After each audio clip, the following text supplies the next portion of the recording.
Avant de commencer, j'ai envie de vous présenter Monsieur le Koala, donc mon nouveau pote. Monsieur le Koala, il s'appelle Jean-Pierre. Non, c'est lui Jean-Pierre. Ah, j'ai dit quoi? Ouais, Jean-Pierre. Et lui, c'est Jean-Jacques. Donc Jean-Pierre, vous le connaissez déjà. Et puis Jean-Jacques. Celui-là, il est nouveau. C'est mon nouveau pote. Donc voilà. Oh, t'as fait comment? T'as fait comment? T'as fait comment? T'as fait comment? Hello, comment ça va? Moi je vais bien parce qu'on est de retour avec un nouvel épisode de T'as fait comment? Dans cet épisode, je vais vous montrer comment animer un objet. Et donc c'est super simple à faire. Tout ce qu'on a besoin pour ça, c'est le programme Premiere Pro. Cette technique-là, elle fonctionne avec plein de choses. Tu peux faire bouger un texte, tu peux faire bouger une photo, un objet que tu vas dessiner toi-même. Tu peux faire ça avec full de trucs. Et donc moi, j'ai envie de le faire d'une certaine manière. Moi, ce que j'ai envie, c'est de faire bouger une balle de cette main-là. Foot, foot, hop. C'est super simple. Moi, j'ai envie de le faire comme ça. Mais donc pour commencer, il nous faut cette vidéo là où je me filme en train de faire les mouvements avec mes mains. Une fois qu'on a cette vidéo là, on met la vidéo sur Premiere Pro, super simple, ça vous connaissez. Après, on va tout à fait en haut à gauche, on appuie sur Fichier, Nouveau, Titrage hérité, on clique dessus, puis il y a une petite fenêtre qui va s'ouvrir. Là-dedans, vous avez plusieurs outils en haut à gauche. À droite, vous avez encore d'autres paramètres. Mais donc nous, on va aller en haut à gauche. On va choisir le rond, le carré, on fait ce qu'on veut. On veut un texte, peu importe. Moi, j'ai envie un rond. Je vais dessiner un cercle.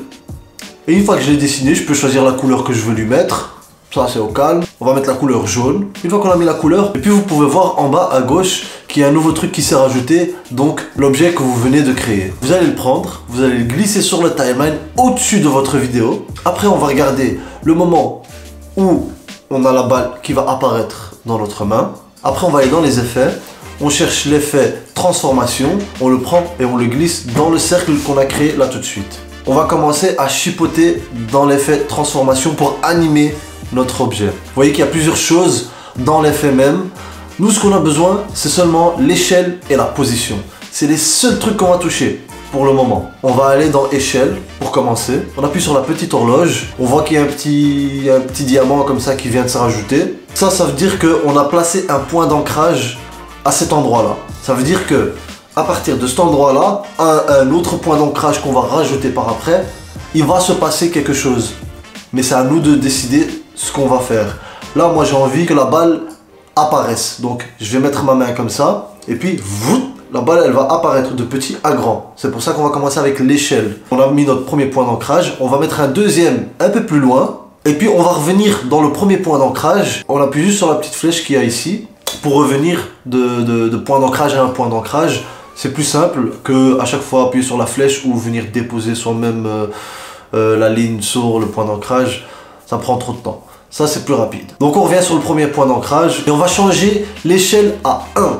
Et là, maintenant, on va voir ce que ça fait. On voit que la balle apparaît dans ma main. Là, on va créer le mouvement de la balle, comme si je l'ai jeté. C'est pas l'échelle que je vais utiliser, mais c'est la position. Donc, c'est le même principe. On place un point d'ancrage pour commencer et un autre point d'ancrage pour finir le mouvement. Donc, vous savez comment ça fonctionne. Là, maintenant, moi, je vais faire passer ça en mode vite fait. Donc, on se retrouve dans quelques secondes.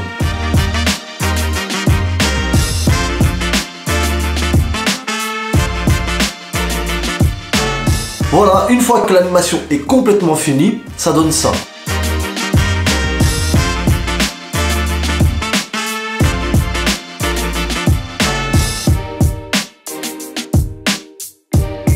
Ça a l'air pas mal, mais c'est pas encore parfait. Pourquoi? Parce que il n'y a pas vraiment de mouvement naturel dedans. Ce qu'on peut faire pour que ça soit beaucoup plus naturel, on peut rajouter des mouvements progressifs. On n'a pas besoin de le faire partout, seulement dans quelques endroits, comme par exemple au moment où la balle est en l'air, ben elle fait pas tac tac, elle doit faire. Donc elle monte et elle ralentit puis elle redescend vite. Ce point d'ancrage là, je vais le sélectionner, cliquer droit, je vais descendre chercher le mouvement progressif. Et puis quand on regarde, ben on voit que la balle, elle a un mouvement plus naturel, ce qui est plus logique. Le mouvement est plus naturel, mais il manque encore quelque chose. Le truc, c'est que les mouvements sont trop nets. c'est pas bien. Dans la réalité, les mouvements ils sont pas aussi nets que ça. Comme vous voyez, quand je bouge ma main comme ça, vous voyez que ma main elle est floue, ce qui est totalement normal. Donc on va rajouter du flou de mouvement. Pour faire ça, c'est super simple, on va décocher, utiliser l'angle d'obturateur. Une fois qu'on l'a décoché, juste en dessous, on va changer le chiffre de 0 à 300. Et une fois qu'on a fait ça, on regarde la vidéo et ça donne ça.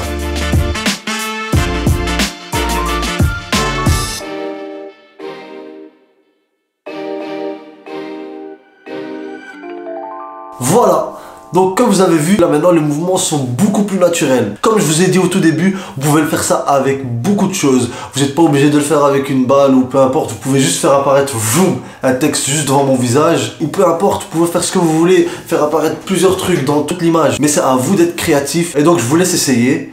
Et donc voilà, j'espère que vous avez aimé cette vidéo là. Moi en tout cas j'ai kiffé la faire comme d'habitude. Si vous avez aimé cette vidéo là, mettez un like, abonnez-vous si ce n'est pas déjà fait. N'oubliez pas d'activer la cloche pour recevoir des notifications pour des vidéos futures. Et on se retrouve la semaine prochaine, même jour, même heure.